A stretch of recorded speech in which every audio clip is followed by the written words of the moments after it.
My name is Perpetual Paswani. And my name is Rudolph Paswani, and this is how we met. How we met.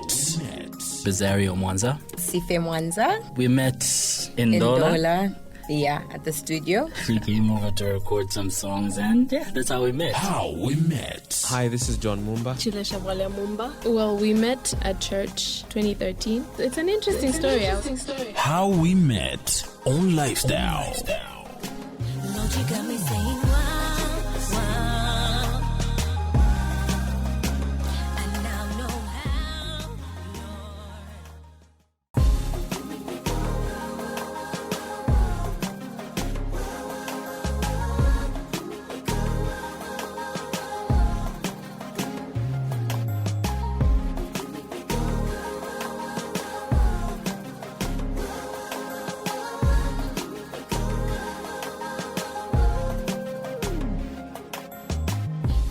First, introduce yourself, madam.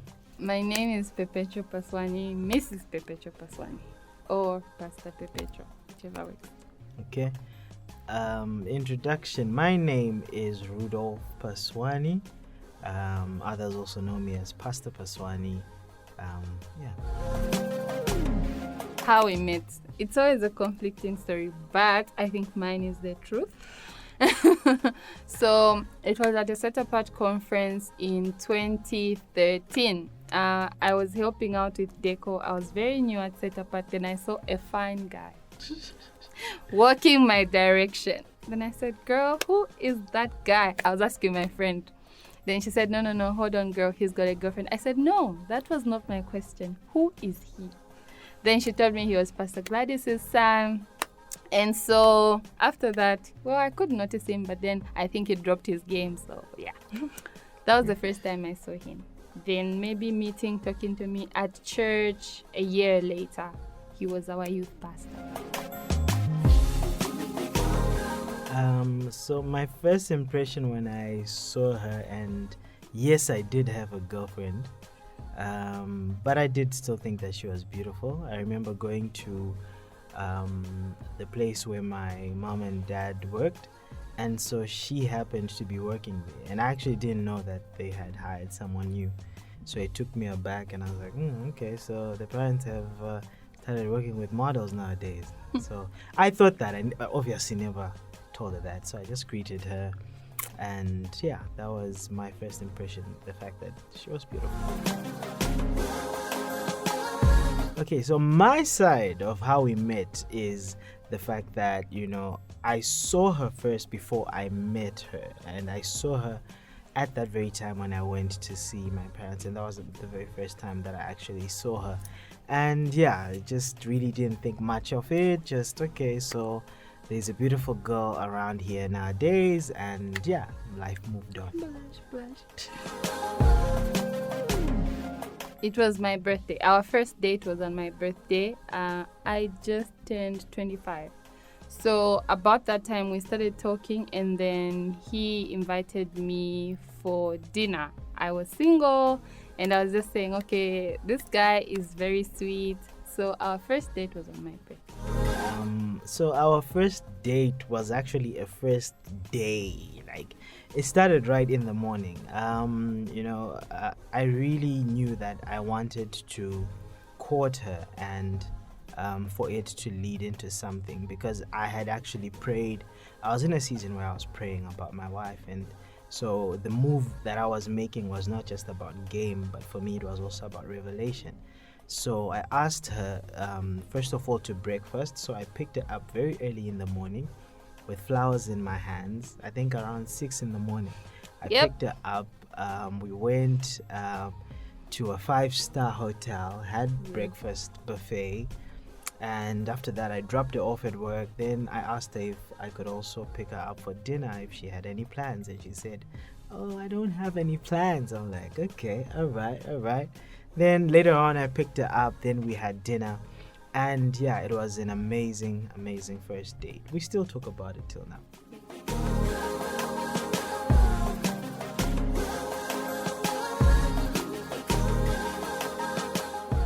Okay, no, actually, so the time that I was asking her out, at that point, I had already decided that this is the person that I wanted to court. So, of course, at that point, I was not in a relationship anymore. So then, I asked her out, and by God's grace, she said yes. How I asked her out, I was very point blank. I just said, look, I really, really like you, and I would want to actually court you because I would want our relationship to progress into something very meaningful, and successful courtship being leading to marriage, that is. So I never beat about the bush because I was very sure of what I wanted. So I just told her point blank. Okay, so he asked me out and I said yes because I was interested. So I had started having dreams about him. And I know this brings a lot of questions from people, but let me explain. I had started having dreams about him. Then I went to my pastor and said, look, I am dreaming about the youth pastor. I do not like this because the last relationship, I'm the one who messed up. And so I cannot afford to mess up my church and set apart. I don't want to lose those things, so I am not interested. Then all she said, and interestingly, it was his mom. She just said, okay, so we will pray for God's direction. So the Lord started showing me, and I just couldn't fight it anymore. So when he asked me, I was already aware what was going to happen. So interest was just... I went to my mother-in-law to tell her that I was dreaming about her son. Sounds crazy. But she was the only mentor I had. Up to now, she's the only mentor I've ever had. So.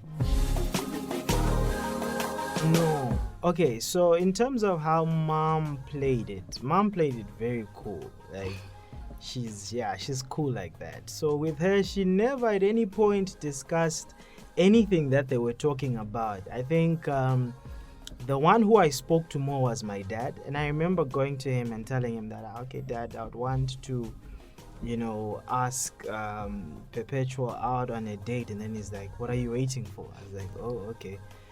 So I guess even with him, I think both of them shared this gift of being able to discern what is to come. So even with him, he had that gift of being able to discern. So I think somewhere within his mind, he sort of knew that this might be the direction that these two are to go if they ever went that way. So he just said, okay, what are you waiting for?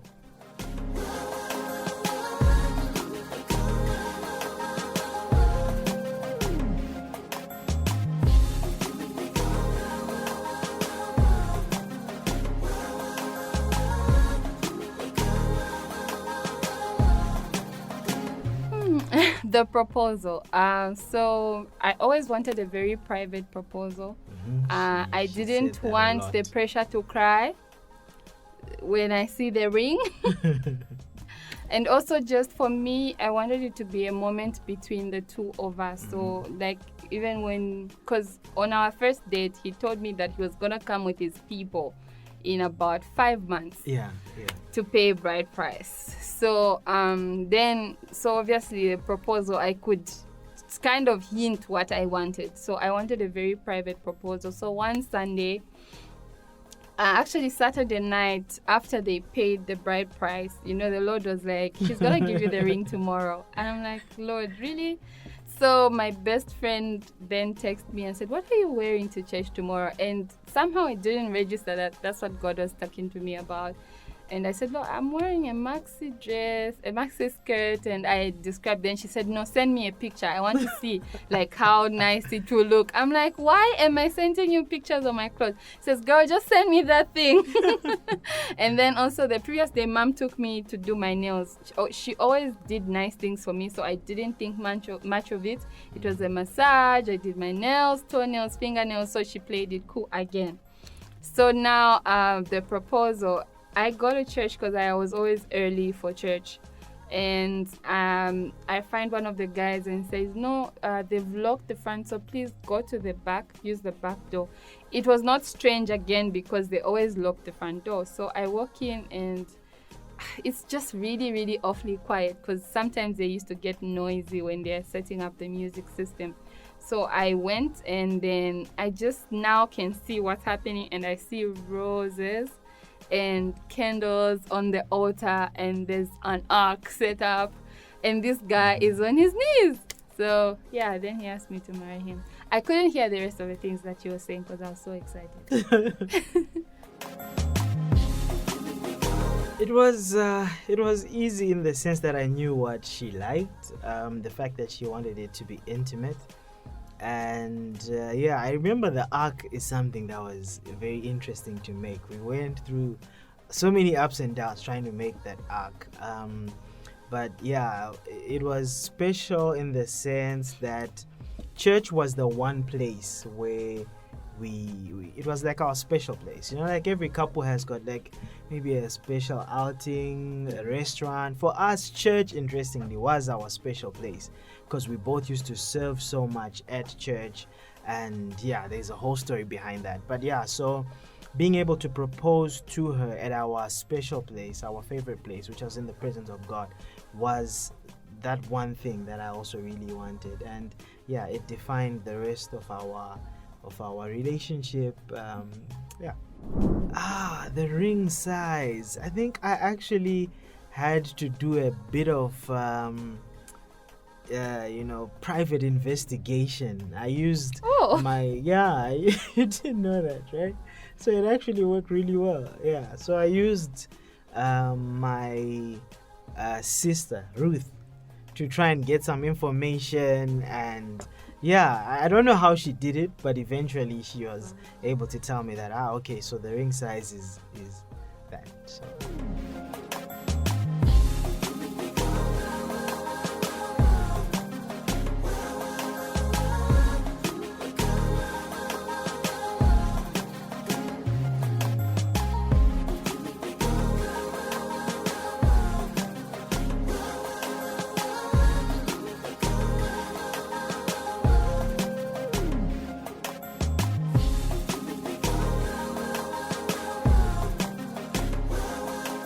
My wedding dress.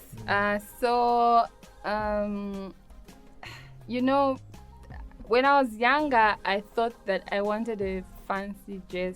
There was this Nina Penina gown that I wanted that cost a lot of dollars. But by the time our wedding was approaching, my heart had changed so much. I was not focused on the dress. So my wedding dress was made locally by a brilliant designer, Lusungu Mutondo, and I don't even know how I found her, but when she made my wedding dress, I loved it.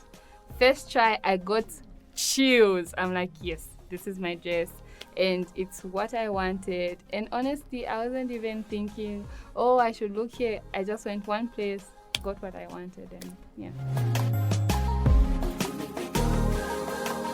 Seeing her walking down the aisle was very emotional. Just thinking about our journey, just thinking about the faithfulness of God, where He leads you in a particular direction. And every time when God is leading you, there's a part of you that thinks, okay, but is it really God? Like, will I be okay? And now just seeing all that coming together and seeing her coming down the aisle, it was very emotional. It was probably the most beautiful moment.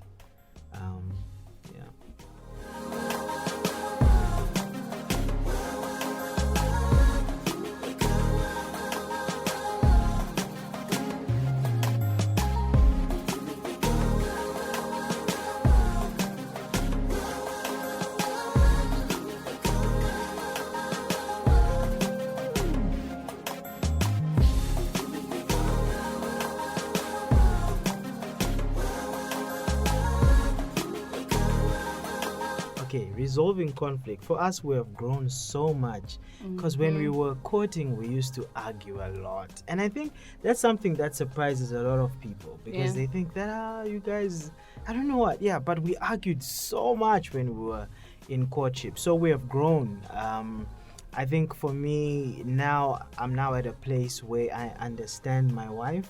there's just certain times I just see her, maybe I'm picking her up from work. She doesn't even need to say anything. Just the way she sits on the chair, I just know that today I just need to be a little bit careful. So I think just understanding my wife and knowing that, okay, so if she's in this space, how do I then accommodate her? How do I then compliment and not actually aggravate or make the situation worse? So sometimes, there will be stories that I would have wanted to talk about, but because of seeing her in a particular space, I then, out of wisdom, know that actually maybe this can wait. Let's, go in this direction, just so that I help her to come back to her normal self. So how I resolve conflict? Through humility, knowing that my friend might be very patient with me. He's very accommodative of me, but I must be humble enough to apologize. Because I never used to apologize. If you're upset, that's your business, you will come around. So now I've had to learn even how to apologize, and I believe the Lord is the one who taught me to say, I am sorry, what I did hurt your feelings. I will not do it again. It's not I am sorry you feel that way. Because I am sorry you feel that way sounds like deal with it. So yeah. The arguments during courtship, yes. I said, you know what, Lord, if this guy is not the one, let it be over. I don't want to waste another year of my life. But then God wasn't just letting me have it my way. I believe it's because a lot of pride had to die. Up to this point, I'm so grateful for that season because two proud people cannot do marriage. Okay, learning to trust. I think for me, it comes from how much I lean on God. As I said, that I believe that it was God who led me into my relationship, and I still do believe that. So trust comes from knowing that wherever God leads me, then He has my back. And there are so many things that I did not understand then when I was following Him. Because I even remember telling my wife that before I actually asked her out, I thought she was high maintenance. Because, she always looked on point, hair always done, nails done. I'm like, how is a brother going to manage all that, But just being able to trust God that, okay, God, you know what? I'm with you, you are with me. And so that spilled over into how I trust even in our relationship as well. I believe that healing created an opportunity for me to see my husband as my husband, not my ex who cheated, not my relatives who could have let me down. So healing, submitting to God to deal with my heart, teaching me to learn things again, what I could have learned from the community unknowingly. Yeah.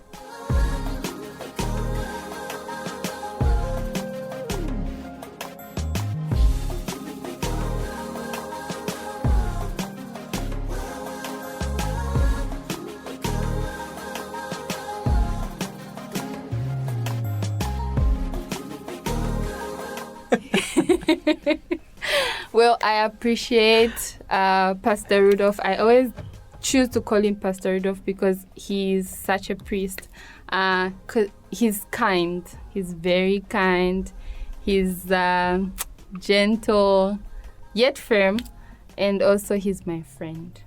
Yeah, I appreciate that about him. What I appreciate about my wife, of course, she's my best friend. Like, we have the most fun together, being able to get excited about going home to her or going wherever she is, because you know that there will be lots of laughter, lots of real conversation. And I also love the fact that my wife has a big heart. That's actually something that I noticed about her even before we started courting. She has such a big heart, and when she loves, she really, really loves. So just seeing how she loves me, how she loves our two beautiful babies, and how she loves also everything that comes with me, how she loves my family, my siblings, it's beautiful. I love the fact that she has such a big heart.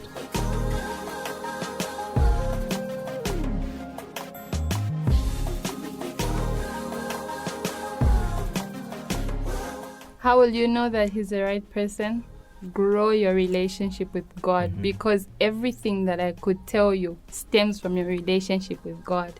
The Bible says that his sheep know his voice, and a stranger's voice they will not follow. So grow your relationship with God.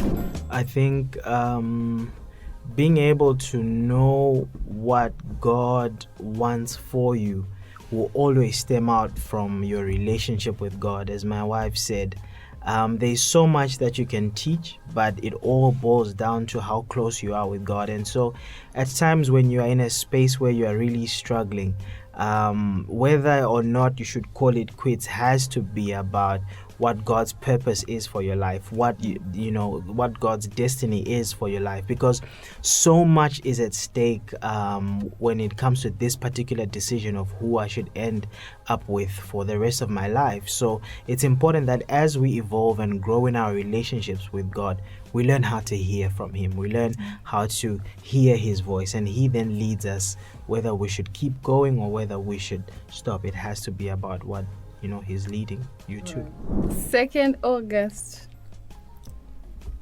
Are you sure? Don't know. Okay. 16th of September. 24th of September. Yes. It's not a big deal if he forgets my birthday.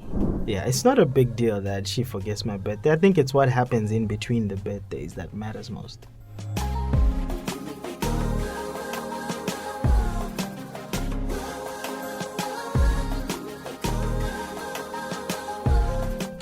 My name is Perpetual Paswani. And my name is Rudolph Paswani, and this is how we met.